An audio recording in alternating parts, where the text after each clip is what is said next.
கிறிஸ்துவுக்குள் பிரியமான சகோதர சகோதரிகளே, இயேசு கிறிஸ்துவின் இனிதான நாமத்தில் நான் உங்களை வாழ்த்தி வரவேற்கிறேன். இன்றைய தினம் உங்களுக்காக கொடுக்கப்பட்ட வேத வசனம் நியாயாதிபதிகள் 5ஆம் அதிகாரம் 2ஆம் வசனம். கர்த்தர் இஸ்ரவேலுக்காக நீதியை சரிக்கட்டினது நிமித்தமும் ஜனங்கள் மனப்பூர்வமாய் தங்களை ஒப்பு கொடுத்தது நிமித்தமும் அவரை ஸ்தோத்தரியுங்கள். கானானியரின் அரசனாகிய யாபீனின் மீது பெற்ற வெற்றியை தெபோராளும் பாராக்கும் அறிவிக்கும் பாடல். இப்பாடலின் நடையும் அமைப்பும் சுமார் கிமு 1200 எழுதப்பட்டிருப்பதை காட்டுகிறது. இப்பாடல் பழங்கால கவிதைக்கு நல்லதோர் எடுத்துக்காட்டாய் விளங்குகிறது. இஸ்ரவேல் தேசத்தார் மீது கர்த்தர் காட்டிய இரக்கத்துக்காகவும் நீதியான செயல்களுக்காகவும் நன்றி செலுத்தி பாடுகிறார்கள்.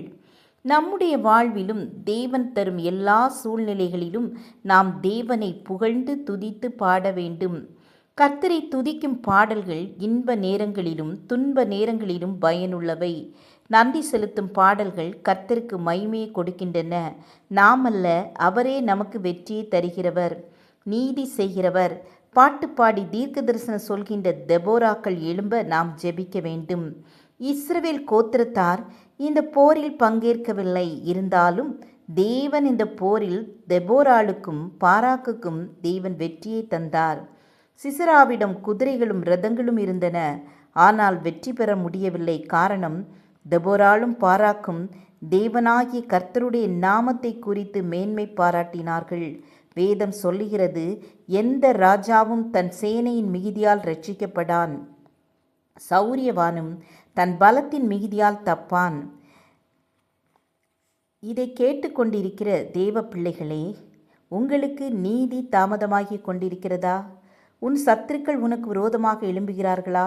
கவலை வேண்டாம். கர்த்தர் நமக்காக யுத்தம் பண்ணுவார்.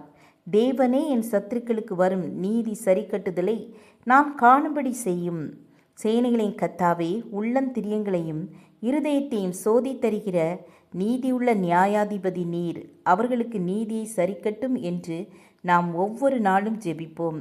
மேலும் மனம் பதறுகிறவர்களை பார்த்து, நீங்கள் பயப்படாதிருங்கள், திடன் கொள்ளுங்கள். இதோ உங்கள் தேவன் நீதியை சரிக்கட்டவும் உங்கள் தேவன் பதிலளிக்கவும் வருவார். அவர் வந்து உங்களை ரட்சிப்பார் என்று ஆண்டவர் நமக்கு வாக்கு கொடுக்கிறார். கடைசி நாட்களில் விசாரிப்பின் நாட்கள் வரும், நீதி சரிக்கட்டும் நாட்கள் வரும் என்பதை அறிந்து எச்சரிக்கையுடன் வாழ்வோம். ஜெபம் செய்வோம். எங்களை நேசிக்கிறதான அன்பின் பிதாவே, நீதியிலும் நியாயத்திலும் பிரியப்படுகிற தேவனே, நீதியை விரும்பி அக்கிரமத்தை வெறுக்கிறவரே, எங்களுக்கு நீதி செய்யுங்க. இயேசுவின் நாமத்தில் பிதாவே, ஆமேன், ஆமேன். God bless you.